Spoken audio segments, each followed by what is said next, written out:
Bienvenue dans cette nouvelle capsule sur Microsoft Azure. Dans cette capsule, nous verrons comment configurer Azure App Service pour consommer un compte de stockage qui est protégé.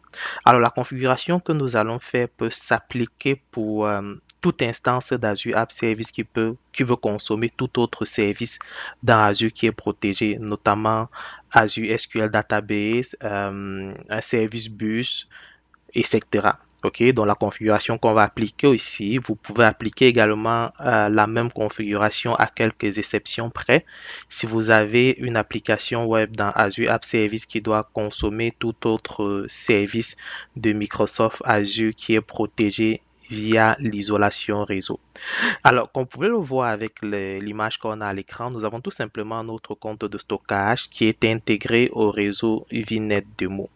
Alors, au niveau du pare-feu de ce compte de stockage, l'accès public est tout simplement désactivé et un point de terminaison privé a été créé et associé au storage subnet qui est utilisé tout simplement pour pouvoir accéder via le VNet démo au compte de stockage en question. Alors, nous avons notre application web qui veut consommer ce compte de stockage-là. Donc, au travers de l'intégration réseau, via l'utilisation, autant pour moi, d'un sous-réseau App Service Outbound Subnet, on sera capable de faire notre configuration pour aller consommer ce compte de stockage. Donc, nous verrons comment faire toute cette configuration pas à pas dans le portail Azure à partir de la création de l'ensemble de nos ressources, c'est-à-dire l'application web, le réseau virtuel, le VNet, les différents subnets, le compte de stockage, la création du private endpoint, etc. Donc, si vous êtes prêts, c'est parti. Alors, on va aller dans le portail Azure. OK. Donc, dans le portail Azure, on va commencer d'abord par créer notre application web. Donc, pour simplifier la mise en place, j'ai créé une image containerisée qui est disponible sur mon Docker Hub. Cette image s'appelle tout simplement Demo ASR. C'est une application web qui consomme un compte de stockage. OK? Donc, on va l'utiliser pour déployer notre web apps dans Azure App Service. D'accord? Alors, pour commencer, donc, on va créer l'application web. On va aller créer une ressource. On va sélectionner Web App. On va créer un nouveau compte, un nouveau groupe de ressources pour nos besoins. On va l'appeler RG Demo Private. Puis on va donner un nom à notre application, Demo Private. Bien évidemment, le nom n'a plus besoin d'être unique comme avant parce que automatiquement Azure va générer un suffixe aléatoire qui va être ajouté au nom que nous allons mettre. OK? Puis, au niveau de publier, on va prendre conteneur et là, on va prendre Linux parce que l'image en question a été générée avec Linux. Puis, au niveau de plan de service, on va cliquer sur créer et on va se créer un nouveau plan qu'on va appeler tout simplement plan démo. OK. Une fois que c'est fait, on va aller sur suivant. Au niveau de conteneur, on va sélectionner Docker, Hub ou d'autres registres. Puis, au niveau des images et étiquettes, on va tout simplement saisir Romaric,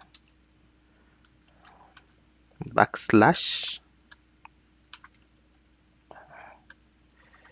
Bon, je vais copier ça ici. Donc, Romaric, backslash, démo, ASR. OK? Une fois que c'est fait, on peut tout simplement aller sur vérifier. Et une fois que la validation a été effectuée, on va aller sur... Non, avant de créer, par défaut, il m'a pris le plan Premium V3. C'est pas le plan qu'il faut utiliser parce qu'il faut qu'on prenne un plan quand même qui est moins coûteux. Donc, je vais revenir dans l'onglet de base au niveau de la création de notre plan de service. On va aller sélectionner le plan le moins coûteux qui permet d'avoir de l'intégration réseau. Et ce plan, c'est tout simplement le de base. OK? Donc, on va prendre le plan de base 1. qui permet d'avoir de l'intégration réseau. Donc, tous les autres plans au-dessus de DBAS 1 ont cette fonctionnalité de disponible, que ce soit le plan standard, que ce soit le DBAS 2, que ce soit le premium, etc. Par contre, si on y va avec le free ou le share, ça ne va pas marcher, ok? Parce qu'on n'a pas de l'isolation réseau. L'isolation réseau commence, l'intégration réseau, autant pour moi, commence à partir du plan de base. Donc, on va aller sélectionner le de base 1, puis on va faire sélectionner. Ensuite, on va faire suivant, puis on va aller sur vérifier, puis créer. Et là, on va valider qu'on a bien renseigné nos paramètres. Donc, plan de service de base 1. Conteneur, on va prendre, on valide qu'on a bien sûr Romaric slash démo ARCR, ASR.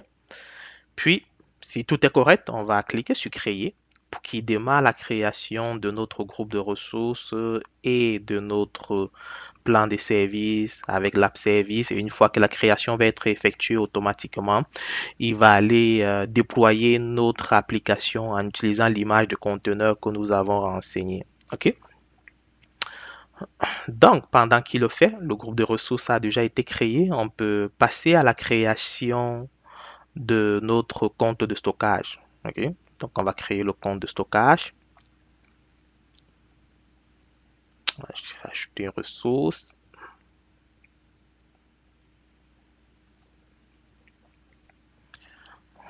On va filtrer sur storage, storage account, service Azure uniquement. Et là, on va prendre compte de stockage.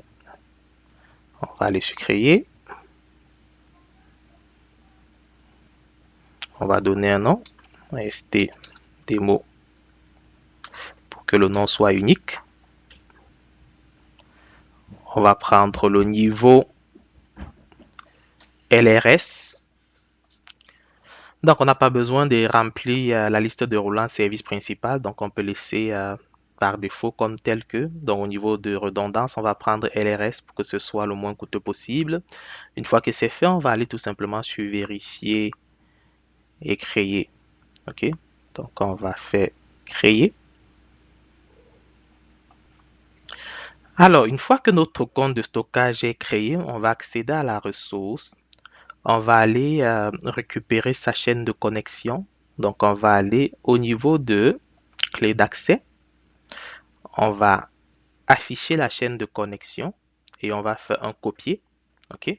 Une fois que c'est fait, on va retourner dans notre groupe de ressources pour configurer la chaîne de connexion au niveau de notre application web. OK? Donc, on va retourner au niveau de notre groupe de ressources. On va sélectionner notre app service démo private. On va aller sur variable d'environnement. Puis, on va cliquer sur l'onglet chaîne de connexion. Donc, là, on va ajouter une nouvelle chaîne de connexion. Au niveau de la valeur, on va mettre ce qu'on a copié. La copie n'a pas marché. Donc, je vais rentrer copier rapidement.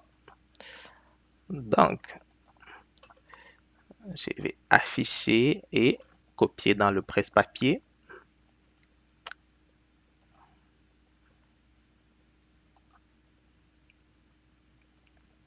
Alors, comme je disais, au niveau de notre app service, on va aller sur variable d'environnement, chaîne de connexion, ajouter, puis on va coller notre valeur. Au niveau du nom de la variable, ça doit s'appeler storage connection string, autant pour moi. Donc, on va l'appeler storage connection string, comme on le voit à l'écran. OK? Puis au niveau du type, on va dérouler et on va prendre custom. OK? Donc, une fois que c'est fait, on va tout simplement cliquer sur appliquer. Et enfin, appliquer pour enregistrer les modifications. Donc, une fois que c'est enregistré, si on revient au niveau de notre application, on exécute. Vu qu'ici, notre compte de stockage est accessible de façon publique. OK? Donc, on peut déjà exécuter notre application et on va voir qu'on a accès au compte de stockage. Donc, on va aller cliquer sur le nom de domaine et on va attendre que notre application s'exécute. Donc, si la configuration a été effectuée correctement, on aura donc ceci et on peut aller valider justement que le conteneur de moi a été créé. Donc, si on revient au niveau de notre groupe de ressources et qu'on accède à notre compte de stockage, on va se rendre compte qu'on a tout simplement dans conteneur, on a un conteneur démo qui a été créé. Maintenant, on va venir activer le pare-feu pour bloquer l'accès. Donc, on va désactiver l'accès public et on va enregistrer. Une fois que c'est fait, normalement, si on réactualise notre application, à un moment donné, on va avoir une exception. OK? Donc, si je prends ça et que j'exécute dans une nouvelle fenêtre de navigation privée,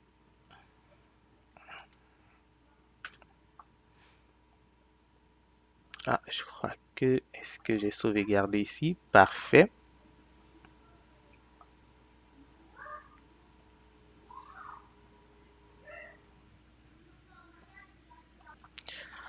Donc, on remarque qu'on a maintenant le message d'erreur erreur lors de la récupération des informations du compte de stockage parce qu'il n'est pas capable de se connecter au compte de stockage. OK? Maintenant, nous allons faire la configuration pour être en mesure d'accéder à notre compte de stockage qui est protégé. Alors, pour le faire, la première chose, c'est qu'on va créer dans notre réseau virtuel qui va être utilisé pour l'intégration réseau tel qu'on l'a vu dans l'architecture qui a été présentée au début. Je vais retourner au niveau de mon groupe de ressources. Et là, on va faire créer. On va chercher Virtual Network.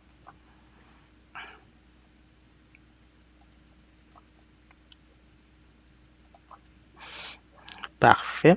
On va créer. On va sélectionner notre groupe de ressources. RG.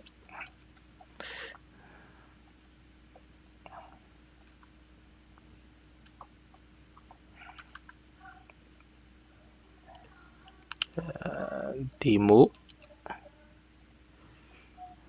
Et comment je l'ai encore appelé à notre groupe de ressources? Démo private group. Donc, on va créer un nouveau réseau.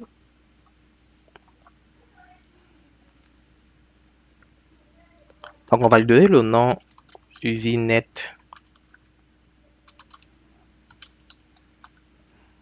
Demo Private.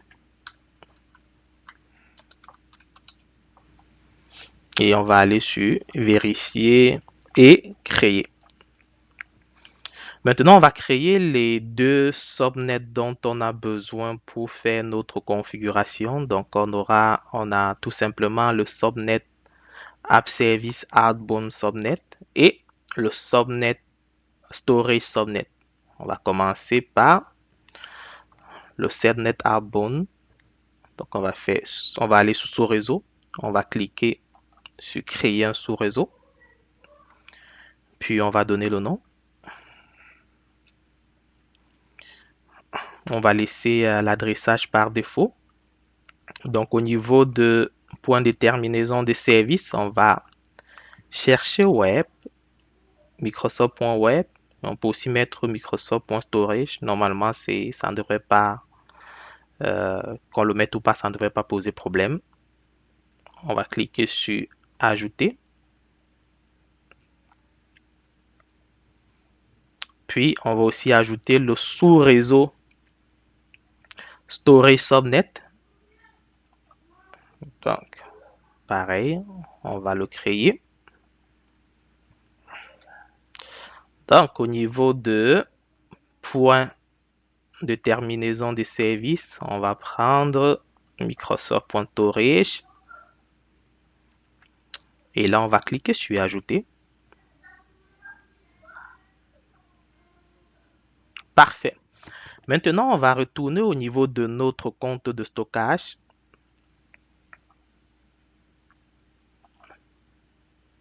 Et là, on va aller créer le point de terminaison privé. OK? Donc, on va aller sur notre compte de stockage.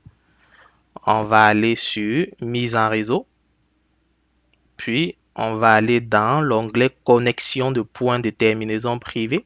Puis on va cliquer sur point de terminaison privée. Là, par défaut, l'abonnement sera sélectionné, le groupe de ressources et au niveau du nom, on va l'appeler PEP pour private n point démo blob, vu que c'est un blob qu'on consomme, ok. Puis on va aller sur suivant au niveau de ressources. Là, on va sélectionner au niveau de sous ressources cibles. On va prendre blob parce qu'ici, bien évidemment, c'est un blob qu'on veut consommer dans notre application web. Si c'était un autre service du compte de stockage, on devrait prendre le sous-ressource correspondant. Par exemple, pour table, si c'était une table qu'on partait consommer au niveau de notre compte de stockage. OK? Ensuite, on va aller sur suivant, réseau virtuel. Là, on va venir tout simplement sélectionner notre réseau virtuel VNet Demo Private. Au niveau des sous-réseaux, on va aller sélectionner notre sous-réseau Storage Subnet et on va lui laisser attribuer dynamiquement une adresse IP privée. OK? Là, on va aller suivant sur DNS et là, automatiquement, il va nous créer une zone DNS privée pour Blob Core et il va associer cette zone DNS de façon automatique à notre VNet. Alors, pourquoi est-ce qu'il a ce besoin-là de créer une zone DNS et à l'associer à notre VNet? Tout simplement parce que normalement, les services passent. Donc, comme le compte de stockage, App Service, lorsque c'est déployé dans Azure, ça a une adresse, normalement, c'est une adresse IP publique. Donc, ça écoute sur Internet. Alors, ce qu'on veut faire, c'est que désormais, lorsqu'on veut atteindre ce service-là, il faudrait que la résolution se fasse en privé. Et pour que cette résolution-là marche correctement, il faudrait qu'une zone DNS privée soit créée et associée au réseau. Cette zone DNS privée-là va avoir l'adresse IP privée de notre ressource. De ce fait, lorsqu'on va prendre la chaîne de connexion qui contient le nom DNS de notre ressource, qui est en principe le nom DNS qui est public, qui est créé par défaut. Lorsqu'on va vouloir résoudre ce nom DNS-là, euh, Azure va comprendre qu'il faudrait qu'il fasse la résolution en utilisant la zone DNS privée qui a été créée et associée à notre réseau. Et via cette zone DNS-là, il sera capable de retrouver l'adresse IP privée de la ressource et être en mesure tout simplement de diriger le trafic adéquatement sans que ce trafic-là ne passe sur Internet, sans que ce ne soit exposé sur Internet. Donc ainsi, on vient donc de protéger notre ressource de façon adéquate. OK? Et si on voit rapidement, donc on va attendre qu'ils finissent de créer pour voir justement rapidement quelles sont ces configurations réseau là qui ont été ajoutées au niveau de notre VNet. Donc c'est fait. On peut donc accéder à la ressource et là on a notre point de terminaison privé. OK. Si on va au niveau de configuration DNS, on voit justement qu'on a une zone DNS privée qui a été associée, OK, avec la configuration.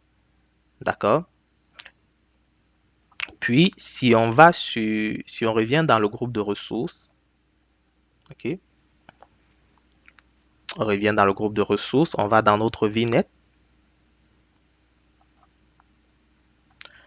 on va voir que on a au niveau de point de terminaison privé, on a notre private endpoint.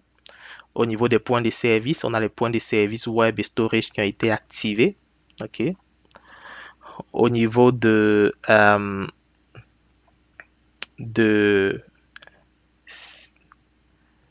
au niveau du DNS, donc si on revient dans le groupe de ressources, on va voir qu'on a une zone DNS privée qui a été créée. Donc private.blob.core.windows.net. Donc si on accède à la zone DNS privée, on va voir qu'au niveau de liaison de réseau virtuel, on va avoir une liaison avec notre VNet Demo Private qui a été configuré automatiquement. Et jeu d'enregistrement, on a tout simplement l'adresse IP privée qui va correspondre à notre compte de stockage. OK? Donc, on a terminé avec la portion compte de stockage. Maintenant, on va aller configurer notre app service pour consommer ce compte de stockage-là. OK? Pour le faire, on va accéder à notre app service, démo private. On va aller au niveau de la page réseau. Et là, on va cliquer sur configuration du trafic sortant. Donc là, c'est non configuré. Ensuite, on va cliquer sur ajouter une intégration de réseau. Et là, à ce niveau, on va aller sélectionner notre réseau virtuel, notre VNet Demo Private. Et là, notre sous-réseau App Service Outbound Subnet. OK? Donc, on va le sélectionner et on va faire connecter. Et là, il va tout simplement procéder à la connexion de l'intégration réseau. Alors, cette connexion-là va donc permettre à App Service de router le trafic sortant et ce trafic-là va passer par le sous-réseau, ce qui va donc permettre à ce moment d'aller tout simplement router le trafic et consommer notre compte de stockage via le VNet privé, sachant que au niveau de ce VNet-là, on a bien évidemment un private endpoint qui a été configuré pour permettre d'accéder de façon sécuritaire et isolée à notre compte de stockage. OK? Donc, on va attendre que ça se termine. Et lorsque ça va se terminer, on aura encore quand même une dernière configuration à faire au niveau de notre app service pour que cela fonctionne. OK? Pourquoi? Parce que lorsqu'on va faire la configuration, le routage côté applicatif ne sera pas fonctionnel. OK? Pour que le routage côté applicatif soit fonctionnel, comme on le voit ici, il faudrait qu'on aille ajouter le paramètre website VNet route all pour lui dire, hey, je voudrais qu'au niveau de que mon application, que tout besoin au niveau de notre application soit routé via le VNet. C'est tout simplement ce qu'on va dire. OK? Donc, on va copier ceci. On va revenir au niveau de notre application. On va aller dans les variables d'environnement. On va ajouter une nouvelle variable d'environnement. On va mettre la valeur website vnet route all. On va mettre sa valeur à 1, comme c'est mentionné dans la documentation de Microsoft. On va mettre la valeur à 1. Et là, on va cliquer sur appliquer. Et une fois que c'est fait, on va cliquer sur appliquer, puis confirmer pour que l'enregistrement soit pris en compte. Donc là, nous venons de terminer notre configuration. Donc, en théorie, on devrait être capable d'accéder désormais à notre ressource. OK? Donc, si on va cliquer dessus, et là, le message d'erreur qu'on avait en théorie va disparaître et on va se rendre compte qu'on a effectivement accès à notre compte de stockage. Voilà, on peut donc voir qu'on a dorénavant accès à notre compte de stockage et que le message d'erreur qu'on avait n'est plus tout simplement affiché. Donc, si je reviens dans mon compte de stockage et que je m'en vais au niveau de mon conteneur et que je le supprime, on va le supprimer, ok, et que j'ai réactualisé ici, en théorie, il devrait être à mesure de le recréer.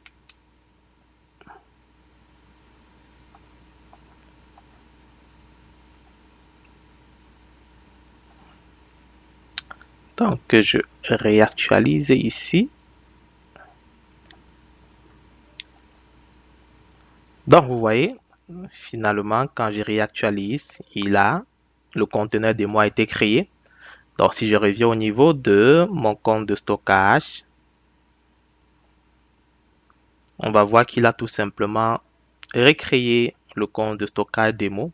Et vous voyez, on n'a pas d'accès public à ce compte de stockage-là.